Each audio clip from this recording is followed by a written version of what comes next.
त्रिपुरा के डीजीपी अनुराग धनखड़ की मौत की वजह अब तक साफ नहीं हो पाई है। 20 जुलाई को डीजीपी की लाश अगरतला में पुलिस हेडक्वार्टर में उनके दफ्तर के अंदर मौजूद बाथरूम से मिली थी, फंदे से झूलते हुए। हालांकि अब तक कोई सुसाइड नोट भी सामने नहीं आया।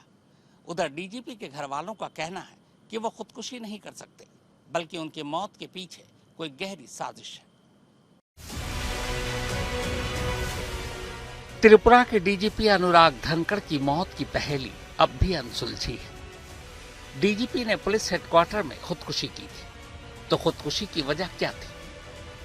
कोई सुसाइड नोट अब तक क्यों नहीं मिला? घर वाले क्यों ये दावा कर रहे हैं कि वो कभी खुदकुशी कर ही नहीं सकते?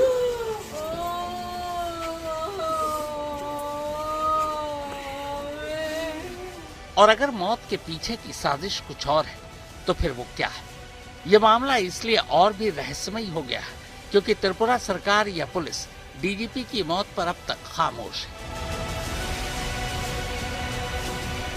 त्रिपुरा के डीजीपी अनुराग धनखड़ यूपी के बागपत के बिहारीगढ़ के रहने वाले थे। उनके भाई बड़ौत में रहते हैं। पोस्टमार्टम के बाद अनुराग धनखड़ का शव उनके पैतृक गांव लाया गया। त्रिपुरा के डीजीपी अनुराग धनखड़ की मौत के बाद आज उनका शरीर है, पार्थिव शरीर, वो उनके आवास पर पहुंचा है। आप देख सकते हैं कि तमाम जो उनके शुभचिंतक हैं, उनके परिवार के लोग हैं, इलाके के लोग हैं, वो यहाँ इकट्ठा हो गए हैं क्योंकि अब से थोड़ी देर बाद उनके पार्थिव शरीर को जो है अंतिम संस्कार के लिए ले जाया जाएगा। आप देख सकते हैं यहाँ त्रिपुरा पुलिस की जो जवान हैं वो भी हैं, बड़े अधिकारी हैं, वो सब लोग यहाँ मौजूद हैं। लेकिन सबके जहन में सवाल एक ही है, आखिर इतने बड़े पद पर रहने वाले अधिकारी फांसी कैसे लगा सकते हैं? कई सवाल हैं जिनका जवाब जो है वो पुलिस को देना होगा। पुलिस या जांच के बाद ही इस चीज़ का स्पष्ट कर पाएंगे आखिर क्या वो समस्या थी और क्या वो वजह रही। फिलहाल आप देख सकते हैं ये त्रिपुरा पुलिस के जवान हैं, बड़े अधिकारी हैं, वो जो पहुंचे हैं वो भी साथ में हैं, उनके साथ काम किया है। यहीं आप देख सकते हैं कुछ लोग और भी यहाँ मौजूद हैं जो उनके गांव के, क्योंकि जो अनुराग धनखड़ थे वो बागपत के बिहारीपुर गांव के रहने वाले थे और 94 बेंच के वो अफसर थे। फिलहाल इस मौत ने कई सवाल खड़े कर दिए हैं जिनका जवाब अब पुलिस की जांच के बाद ही स्पष्ट हो पाएगा कि आखिर एक बड़े पद पर रहने वाले अधिकारी की मौत इस तरीके से कैसे हो गई। अनुराग धनखड़ के शव के साथ त्रिपुरा पुलिस के आला अफसर भी बड़ौत पहुंचे थे। इसके अलावा यूपी सरकार की तरफ से भी यूपी पुलिस के आला अफसर यहां आए हुए थे।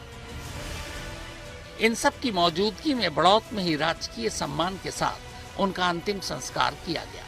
इस मौके पर अनुराग धनखड़ के भाई ने कहा कि जिन हालात में उनके भाई की मौत हुई है उसकी जांच होनी चाहिए।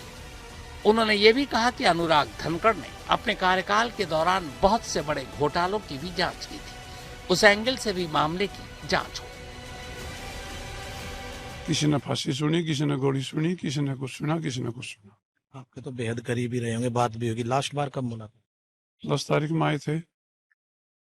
क्या कुछ ऐसा लगा, कुछ बताया हो, किसी परेशानी? कुछ नहीं, बिल्कुल कुछ नहीं। परेशानी उसके जीवन में कभी नहीं आई। जो देश के हाई प्रोफाइल केस थे सारी दुनिया जाने, उसने बम्बई बम ब्लास्ट रहा हो, 84 के दंगे रहे हो, आपका यो नीरव मोदी का रहा हो, 2G घोटाला रहा हो, और विदेश में भी उन्होंने तब करा हमारे भारत का। ये तो उनके जीवन में था नहीं। कभी कुछ आपसे कोई बातें ऐसी शेयर की हो जिससे वो कभी या कुछ परेशानी? नहीं। क्या लग रहा है आपको? बस हमें तो जो लग रहा बहुत बुरा है, ये हमें यकीन नहीं है जो हुआ इसका। हमें ऐसा नहीं था, वो इतना कमजोर नहीं था वो, और वैसी कमजोरी कोई है नहीं उनकी कोई जांच कर दे या कोई कुछ कर दे, कोई दुनिया की ताकत नहीं है।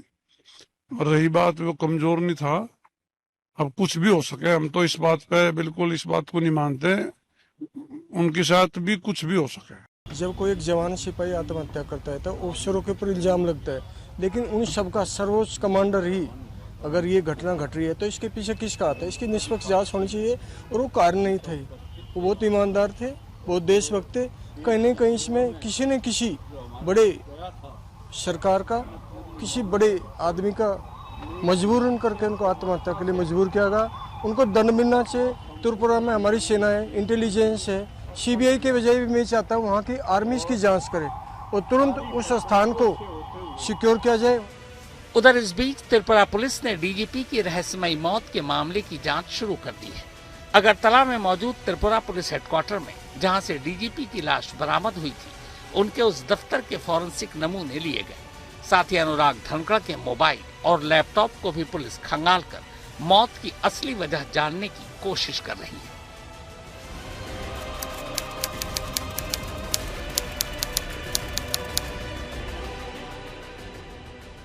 त्रिपुरा की राजधानी अगरतला में मौजूद ये त्रिपुरा पुलिस का हेडक्वार्टर है। 2 मंजिला इस हेडक्वार्टर की पहली मंजिल पर राज्य के डीजीपी का दफ्तर है। रोजाना की तरह सुबह करीब 10:30 बजे अनुराग धनखड़ अपनी सरकारी गाड़ी में दफ्तर पहुंचते हैं। अमूमन दफ्तर आने के बाद डीजीपी पुलिस हेडक्वार्टर में मौजूद सीनियर पुलिस अफसरों के साथ सुबह की मीटिंग करते हैं, लेकिन सोमवार को अपने दफ्तर में दाखिल होने से पहले उन्होंने वहां मौजूद गार्ड और अपने पीएसओ यानी पर्सनल सिक्योरिटी ऑफिसर को हिदायत दी कि उन्हें कोई डिस्टर्ब नहीं करेगा, वो कुछ जरूरी काम में बिजी है। इसके बाद वो अपने दफ्तर में दाखिल हो गए।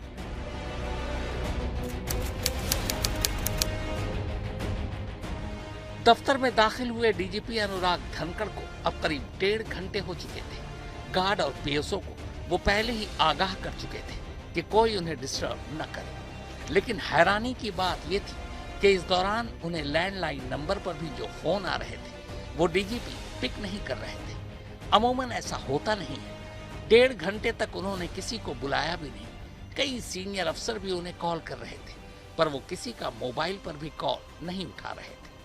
तब पहली बार सिक्योरिटी गार्ड और पीएसओ को कुछ अजीब लगा। उन्होंने डीजीपी साहब के कमरे में जाने का फैसला किया, लेकिन तब वो और हैरान रह गए जब धक्का देने पर भी दरवाजा नहीं खुला। दरअसल दरवाजा अंदर से बंद था और ऐसा पहली बार हुआ था। पिछले 10 महीने से जब से अनुराग धनखड़ डीजीपी बने थे, कभी अंदर से उनका दरवाजा बंद नहीं हुआ था। जब आवाज देने पर भी दरवाजा नहीं खुला तो पुलिस हेडक्वार्टर में हड़कंप मच गया। फौरन आला पुलिस अफसरों को इत्तला दी गई। इसके बाद वो भी डीजीपी के कमरे के बाहर इकट्ठा हो गए। मगर जब तमाम कोशिशों के बावजूद अंदर से कोई रिस्पांस नहीं मिला, ना ही दरवाजा खुला, तब ये तय किया गया कि डीजीपी साहब के कमरे का दरवाजा तोड़ दिया जाए। इसके बाद दरवाजा तोड़ दिया गया, पर कमरे में दाखिल होने वाले लोग हैरान थे। डीजीपी साहब अपनी कुर्सी पर नहीं थे। पूरा दफ्तर खंगालने के बाद जब एक पुलिस अफसर उनके ऑफिस के अंदर ही वॉशरूम में झांकता है तो सन्न रह जाता है। अंदर वॉशरूम में डीजीपी अनुराग धनखड़ की लाश फंदे से झूल रही थी। यह देश का पहला ऐसा मामला है जब एक राज्य के डीजीपी यानी सबसे बड़े पुलिस अफसर की लाश पुलिस हेडक्वार्टर के अंदर उन्हीं के दफ्तर में यूं फंदे से झूलती मिली। अमूमन ऐसे आम केस में आम लोग लाश को फंदे से उतारने से पहले पुलिस को फोन करते हैं, लेकिन यहाँ अजीब सीन था। खुद पुलिस हेडक्वार्टर के अंदर डीजीपी साहब की लाश फंदे से झूल रही थी और राज्य के ज्यादातर सीनियर पुलिस अफसर उस वक्त उसी पुलिस हेडक्वार्टर में मौजूद थे। लिहाजा पुलिस वालों की मौजूदगी में ही आनन फानन में डीजीपी साहब की लाश फंदे से नीचे उतारी गई और फिर फौरन पुलिस वाले एम्बुलेंस के साथ नजदीक के सरकारी अस्पताल गोविंद बल्लभ हॉस्पिटल पहुंचते हैं। अस्पताल में जैसे ही डॉक्टरों को पता चलता है कि इस वक्त सीरियस हालत में किसी और को नहीं बल्कि त्रिपुरा के डीजीपी को लाया गया है, पूरा अस्पताल हरकत में आ जाता है। ये तस्वीर ठीक उसी वक्त की है जब डीजीपी साहब को यहाँ लाया गया था। अस्पताल में लाते ही डॉक्टर उन्हें सीपीआर देना शुरू कर देते हैं। सीपीआर यानी सीने पर हाथों से दबाव डालकर सांस को वापस लाने की कोशिश। इस वक्त जो आप अपने टीवी स्क्रीन पर देख रहे हैं, अस्पताल के डॉक्टर डीजीपी साहब को वही सीपीआर देने की कोशिश कर रहे हैं, लेकिन काफी कोशिश के बाद भी डीजीपी साहब की सांसें नहीं लौटी। इसके बाद 12:48 पर डॉक्टरों ने डीजीपी को मुर्दा करार दे दिया।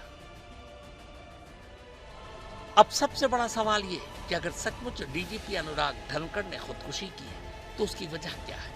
राज्य का सबसे बड़ा पुलिस अफसर पुलिस हेडक्वार्टर जाकर अपने ही दफ्तर के अंदर खुदकुशी क्यों करेगा?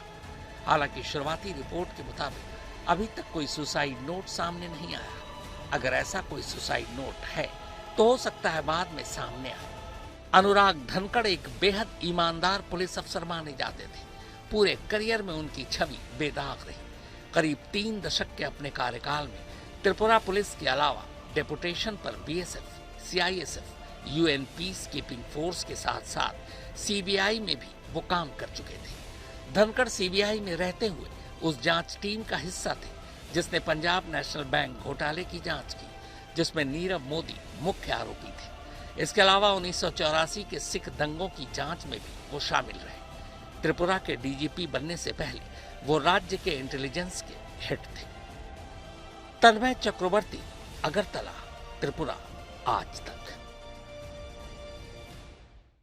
तो वारदात में फिलहाल इतना ही, मगर देश और दुनिया की बाकी खबरों के लिए आप देखते रहिए आज तक।